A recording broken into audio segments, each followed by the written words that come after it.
Jay County. Myself and Erica are reporting live from the Jay County Sports Broadcasting Studio. It's true. It is very true. We've got the headset to prove it, and we've got the guinea pig to make it even more real. His name's Henry. His name is Henry. He's our guest this week. But in other news, hello. Welcome to this week's edition of Patriot Pride.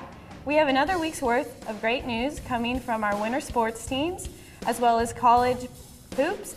Oh my gosh, it's almost Super Bowl Sunday. It's crazy.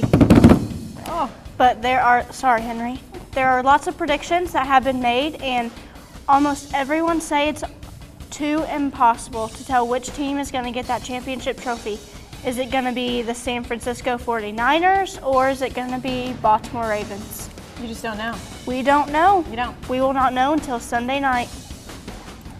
Both Super Bowl teams are preparing, though. They for are. the biggest game of their lives. They are taking different approaches. One team saying to play just like any other game, and the other saying to play like it's the last one you'll ever play. The Super Bowl will be next Sunday at 6:30. The 49ers' Alex Smith is expected to be released after this year. The question is whether he will be traded or cut. Let's hope not cut. Getting a little risky, but I cannot wait for Super Bowl Sunday. I know, right? And during the Super Bowl holiday, it's kind of a big deal in some households. It is. That it's almost like Christmas for some people. People get together and celebrate. I know. And stuff. It's like a family tradition. It's a big get-together. Yes, and it's also an American tradition with tons of junk food. Tons of snacks. Yes, most snacks are loaded with salt, sugar, and carbs. But this year, it may be a little different. Maybe. A recent Nelson survey said that vegetables will be the third most popular snack, beating out the pizza and buffalo wings. Oh, come on now. Those are just the best. I know. You can't mess with the best. You just can't mess with the best. Oh, what is this?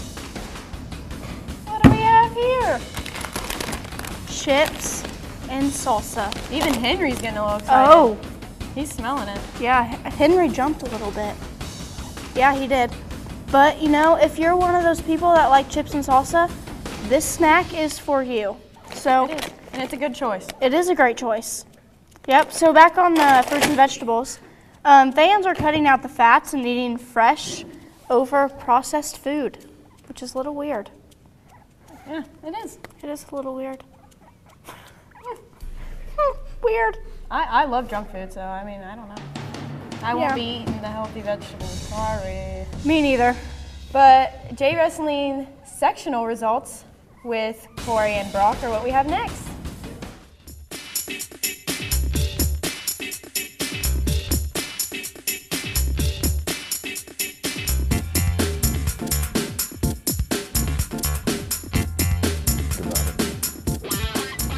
Thanks, girls. Jay County hosted the wrestling sectionals last weekend. The team placed fourth behind Adams Central, Belmont, and the new sectional champs for the first time over 20 years, South Adams.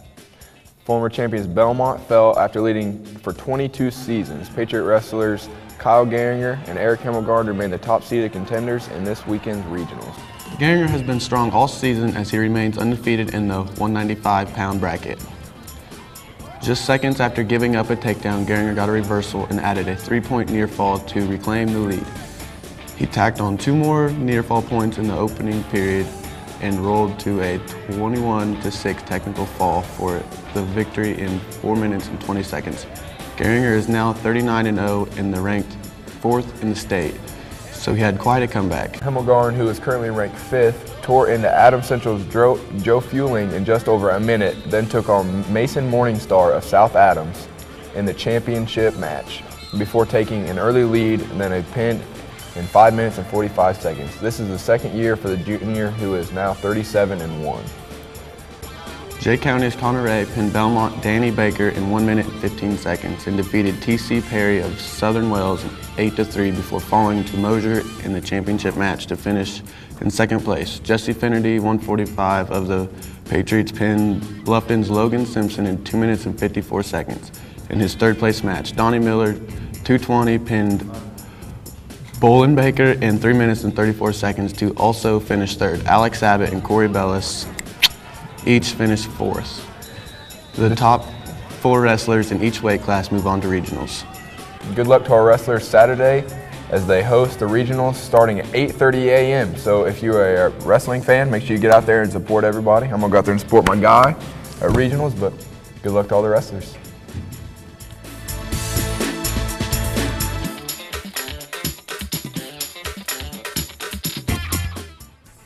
Well, thank you guys. Our Lady Patriot basketball team had their sectional draw this past weekend, and they will be playing the host school Homestead. Gonna be a good game. Yep, gonna be a great game. The girls are now 7-11 for the season with a top opponent, Anderson, Thursday night.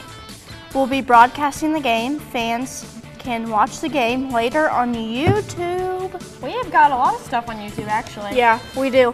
I think last year's shows were on YouTube too. Yeah. It's Maybe. nice. It's nice. Yeah, we're official. I mean, we're official. Well, in boys basketball, the Patriots were on the road at Blackford last weekend. The boys had a slow start during the first half, but then started to pull away during the second half. On their way to a 61-30 lead. The Patriots had 4 players in double figures, including Scott with 17, Brock with 14, Tyler Back also with 14, and finally Jacob Slosher finished with 11. Friday night, the boys will be hosting Eastbrook. Then on Saturday night, the Patriots will be playing Yorktown, which should end up being a good game. Both teams have a record of 13-2, so go out and support the boys basketball team this weekend. Yes. Yes, you should. Yes, boys basketball, awesome. And this weekend was a really big one for the Big Ten.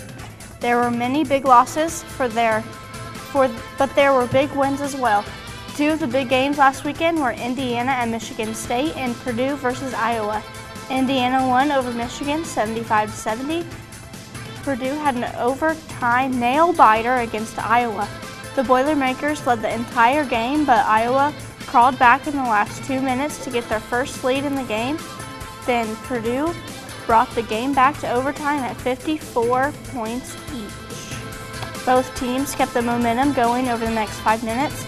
The Hawkeyes lost their chance with poor free throw shots while Purdue's Gazelle hit his to help them win the game 65-62. Brothers Tyrone Johnson and 17 points and 12 rebounds, and Ronnie Johnson scored 15 to lead Purdue to the victory. Now number 1 ranked Michigan rolled over Illinois 74-60, and Super Wednesday Michigan hosted Northwestern. Even though the Wolverines dominated the game, committing only 2 turnovers, tying 3 other teams for the fewest turnovers in a game this season. The Wildcats still made the number 1 team work hard for that 68-46 final score. History was made in Mackey Arena It was. as the Hoosiers cooked the Boilermakers with a final score of 97-60. Whoa. This is the first time since 1959 the Hoosiers beat Purdue by more than 20 points.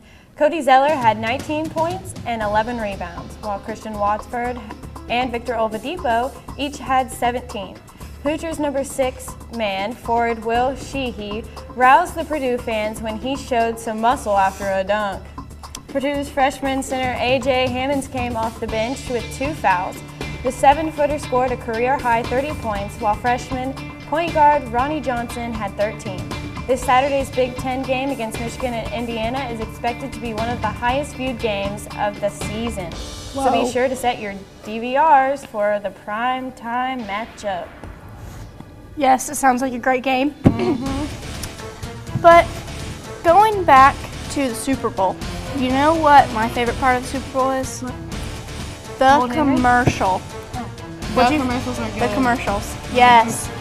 They are at least as much of a spectacle as the game itself. Advertisers will spend as much as $4 million for a 30-second spot, and over 90% of the viewers will stay in room to watch them. I love Super Bowl commercials. I know. Like they're so good. They're so funny, and I can't remember how many years ago it was, but you know the little boy, like he was eating Doritos in his like living room or whatever. Yeah. And then his mom's date came in, and then he tried to steal Doritos. Oh, yeah. And then he like smacked his hand. He was like, "You stay off my mama and my Doritos." Oh, Classic. snap. But the Doritos commercials are always some of the best ones. They always have some good. They are. Well, Henry went to say goodbye, and I think we have to say goodbye too. So thank you for watching, and we'll see you next week for more of the latest sports news from Patriot Pride 365.